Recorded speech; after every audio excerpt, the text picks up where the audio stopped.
नमस्कार। आपका बहुत बहुत स्वागत है हमारे चैनल लीगल आउटलुक में। ऐसा क्यों लगता है कुछ लोगों की भारत में या यहाँ पे संपत्ति खरीदना आंख में पट्टी बांधकर एक बाधा दौर में पार्टिसिपेट करने के बराबर है। खैर जो भी हो, आप भी शायद ऐसा सोचते हो। खैर, अभी सुप्रीम कोर्ट ने 7 नवंबर 2025 को जो इस प्रॉब्लम को इस को ना तो केवल आइडेंटिफाई किया बल्कि ये भी कहा कि ये काफी संजीदा समस्या है, काफी गंभीर बीमारी है हमारे लैंड ओनरशिप सिस्टम का। और एक कदम आगे जाकर उन्होंने इस इशू को, इस मैटर को लॉ कमीशन को रेफर किया। ये बहुत बड़ी बात है, क्योंकि पहली बार ऐसा हुआ कि इसको इस लेवल पे सोचा गया। अब बीमारी क्या है और इसका इलाज क्या हो सकता है, आइए इसे समझते हैं। गवर्नमेंट के एक रेगुलेशन में चेंज करने पे, रजिस्ट्रेशन रेगुलेशन में चेंज करने पे एक केस फाइल होता है जिसका नाम होता है Samiullah versus state of Bihar, supreme court में। पहले हाई कोर्ट में फाइल होता है, हाई कोर्ट में उस रेगुलेशन को चैलेंज किया जाता है। हाई कोर्ट कहती है कि नहीं, ठीक है, कोई दिक्कत नहीं है। वो रेगुलेशन में ये था कि अगर कोई प्रूफ नहीं है जमाबंदी का तो प्रॉपर्टी रजिस्टर नहीं होगा, और रजिस्ट्रार के पास ये पावर दे दिया गया कि वो उसको रिफ्यूज कर सकता था, चाहे वो ड्यूली एग्जीक्यूटेड डॉक्यूमेंट ही क्यों ना हो। सुप्रीम कोर्ट पहुंचता है। सुप्रीम कोर्ट में जो डिवीजन बेंच था उसमें जस्टिस पी श्री नरसिम्हा थे और जस्टिस जियोमाला बागची थे। उन्होंने कहा कि नहीं, ये सब कुछ सही नहीं है। उसने कहा कि जो रजिस्ट्रेशन एक्ट है वो कहीं ये अलाउ नहीं करता कि आप इस तरह के कंडीशन को पुट करें। हालांकि बिहार गवर्नमेंट सेक्शन 22, सेक्शन 23 इसका हवाला दे रही थी कि ये प्रॉपर्टी के जो अलाउ करता है कि प्रॉपर्टी का डिस्क्रिप्शन कंप्लीट होना चाहिए किसी डॉक्यूमेंट के रजिस्ट्रेशन को लेकर, सेल डॉक्यूमेंट के रजिस्ट्रेशन के लिए, जिस प्रॉपर्टी का सेल हो रहा है। तो सुप्रीम कोर्ट ने कहा कि नहीं, ये प्रॉपर्टी के डिस्क्रिप्शन की बात नहीं है, आप एक अननेसेसरी का एक बाधा क्रिएट कर रहे हैं, एक ऑब्स्टेकल क्रिएट कर रहे हैं, जो कि रजिस्ट्रेशन एक्ट अलाउ नहीं करता। चूंकि कोर्ट ने साफ साफ कहा कि रजिस्ट्रेशन का मतलब होता है किसी भी ट्रांजेक्शन को रिकॉर्ड करना, और उसको ऑनरशिप से कोई लेना देना नहीं है। तो जो फिर उसको रियलाइज किया और कहा कि यहाँ पे हमारे यहाँ इंडिया में अभी जो सिस्टम प्रिवेलिंग है उसमें रजिस्ट्रेशन और टाइटल दो अलग अलग बातें हैं, और दोनों में बहुत बड़ा गैप है, और जो कि एक बहुत बड़ी बीमारी के तौर पे देखा कि जो आम आदमी को परेशान करता है। सुप्रीम कोर्ट ने ये कहा कि जो ये डिजीज है, जो बीमारी है, ये कॉलोनियल इरा से चला आ रहा है, और उसमें जो क्यास क्रिएट हुआ था उसको आज तक ठीक नहीं किया गया। और कहा कि नॉर्मली हमारे यहाँ जो कानून है, जो लॉज हैं, वो गवर्न करते हैं ऑनरशिप को या रजिस्ट्रेशन को। वो पहले तो ट्रांसफर प्रॉपर्टी एक्ट 1882 है, दूसरा स्टैंप एक्ट 1899 है, तीसरा रजिस्ट्रेशन एक्ट 1908 है, और अब डिजिटल एक्ट में जो बदलाव आया है उसको भी इनकॉर्पोरेट किया। तो उन्होंने ये कहा कि ये जो लॉ है, जो डॉक्यूमेंट को रजिस्टर करते हैं, वो कहीं से भी ऑनरशिप इंश्योर नहीं करते, जिसकी वजह से जमीन खरीदना और बेचना एक रिस्क से बड़ा फैक्टर्स हो गया है। अब तभी उन्होंने कहा कि जब भी डॉक्यूमेंट रजिस्टर होता है उसकी में डर बना रहता है, और हमारे यहाँ 2/3 से ज्यादा मुकदमा जो सिविल केस हैं वो ऑनरशिप को लेकर ही है, जो चैलेंज होते रहते हैं। इसमें कोई आश्चर्य की बात नहीं है, जो अभी जो सिचुएशन है उसमें कि जमीन खरीदना किसी रहस्यपूर्ण उपन्यास को सुलझाने जैसा लगता है, जिसमें जो विक्टिम है वो और जो जासूस है वो दोनों एक ही होते हैं। जो व्यक्ति खरीद रहा होता है उसे सारी चीजों का पता भी करना होता है, और वो चीजों का विक्टिम भी बन जाता है। इस सब को फिक्स करने के लिए कुछ गवर्नमेंट ने स्कीम्स और कुछ प्रोग्राम लॉन्च किए, लेकिन वो सफिशिएंट नहीं है। जिसमें जैसे कि डिजिटलाइजेशन करने की कोशिश की गवर्नमेंट ने, और एक digital India land record modernization program launch किया। दूसरा,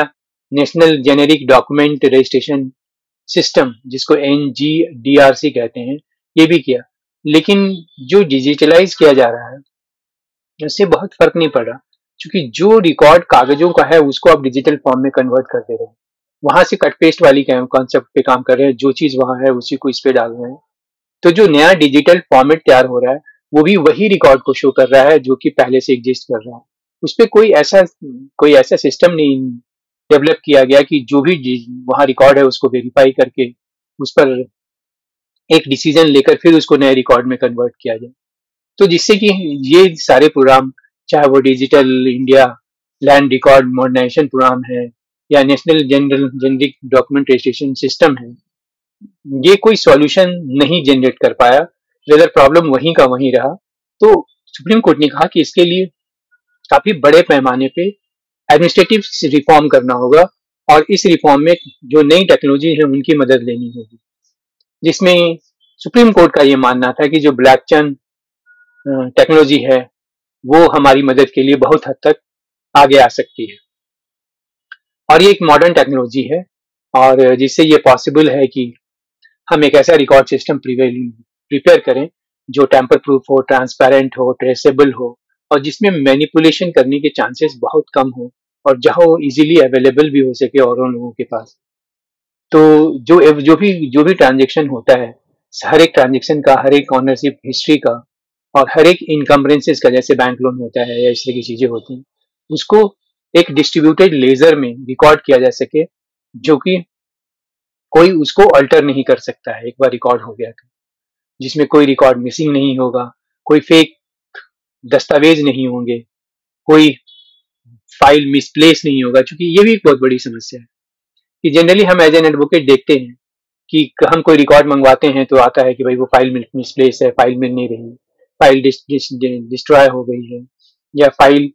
पढ़ने लायक नहीं है, खराब हो गया है, या कभी कभी तो बारिश की वजह से वो कहते हैं कि बियॉन्ड रिकॉग्निशन के लेवल पे ही नहीं है कि वो डॉक्यूमेंट कौन सा है। तो अब इन बैकग्राउंड में कोर्ट ने ये कहा कि हमें ऐसा क्या करना चाहिए जिससे कि इन समस्याओं का समाधान हो। तो सुप्रीम कोर्ट ने कहा कि भाई सबसे पहले तो गवर्नमेंट ऑफ इंडिया को लीड लेना पड़ेगा और जितने भी स्टेक होल्डर हैं उनसे बात करना पड़ेगा, फिर एक्सप्लोर करना होगा कि रजिस्ट्रेशन को ऐसा टेम्पर प्रूफ बनाया जाए, ऐसा ऐसा ऐसी व्यवस्था कायम की जाए जिससे कि जो कंक्लूसिव टाइटल को दिखाए जो डॉक्यूमेंट रजिस्टर होता है उसको, और जिससे कि कोई फेक या फॉर्ज या फॉर्जरी के चांसेस को कम है। तो इसमें सबसे पहला स्टेप जो सुप्रीम कोर्ट ने सजेस्ट किया कि भाई एक लॉ कमीशन ऑफ इंडिया को डायरेक्शन दिया जाए, कॉन्स्टिट्यूट किया जाए कि स्पेशल लॉ कमीशन इसको रिसर्च करने के लिए, इसको इस पे एक फुल प्रूफ सिस्टम बनाने के लिए, और जिसमें जो एक्सपर्ट हैं, आईटी कंसल्टेंट हैं या जो कंप्यूटर से रिलेटेड, डिजिटलाइजेशन से रिलेटेड जो एक्सपर्ट हैं उनकी मदद ली जाए। और उन्होंने ये भी कहा कि जितने भी मेजर प्रॉपर्टी लॉ हैं, चाहे वो ट्रांसफर प्रॉपर्टी एक्ट है, रजिस्ट्रेशन एक्ट है, स्टाम्प एक्ट है या IT and data protection laws है, इन सब को सिंक्रोनाइज करके बहुत सी चीजों को जो बहुत पुरानी चली आ रही हैं, सैकड़ों साल से चली आ रही हैं, उनको स्टडी करके उनमें जो चीजें हमारे आज के दौर के लिए सही नहीं है, कंपेटेबल नहीं है, उनको रीड आउट किया जाए और नए सिरे से भविष्य को ध्यान में रखकर एक ऐसा एडमिनिस्ट्रेटिव स्ट्रक्चर तैयार किया जाए जो हमेशा के लिए, जो एक डाउट एंड एक दुविधा होती है या एक डिस्ट्रस्ट होता है डॉक्यूमेंट को लेकर, रजिस्ट्रेशन को लेकर या ऑनरशिप को लेकर, उसको खत्म किया जाए, में फंसा हुआ है। उसका एक बहुत जीता जाता एग्जाम्पल रिसेंटली हमने देखा कि महाराष्ट्र में एक डिप्टी चीफ मिनिस्टर के बेटे ने सरकारी जमीन को खरीद लिया, अपने नाम करवा लिया और बहुत बड़े टुकड़े को केवल एक तहसीलदार के साथ सांठ-गांठ करके जो सरकारी जमीन था उसको प्राइवेट लैंड में कन्वर्ट किया और बेच दिया गया। तो ये जब इस लेवल का घोटाला हो सकता है या मिस एप्रोप्रिएशन हो सकता है लैंड का, तो इसको रोकने का जो सबसे बढ़िया तरीका यही है कि ऐसी टेक्नोलॉजी से इनकी मदद ली जाए जिसमें कि ये तहसीलदार के लेवल पे, पटवारी के लेवल पे जो जो चीजें गलत काम होते हैं, फोर्जरी होती हैं, उसको रोका जा सके। और यहाँ पे सुप्रीम कोर्ट ने ही एक आइजैक एसिमो का कहा कि लाइन को कोट किया इसी केस में कि no sensible decision can be made any longer without taking into account the world as it will be. आने वाले वक्त को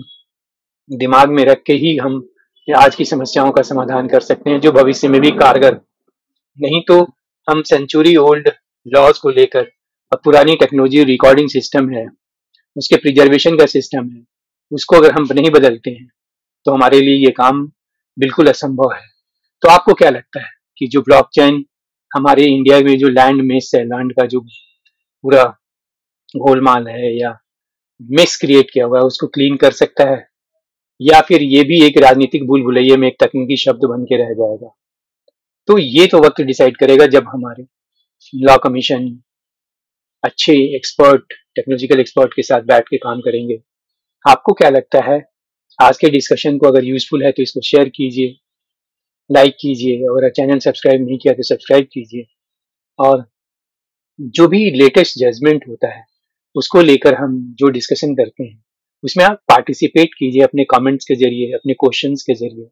और एक आलोचना के जरिए भी, जिससे कि हमारा ये इंटरेक्शन चलता रहे। और आज के सफर में इतना ही, अगले वीडियो में फिर मुलाकात होगी। तब तक के लिए नमस्कार।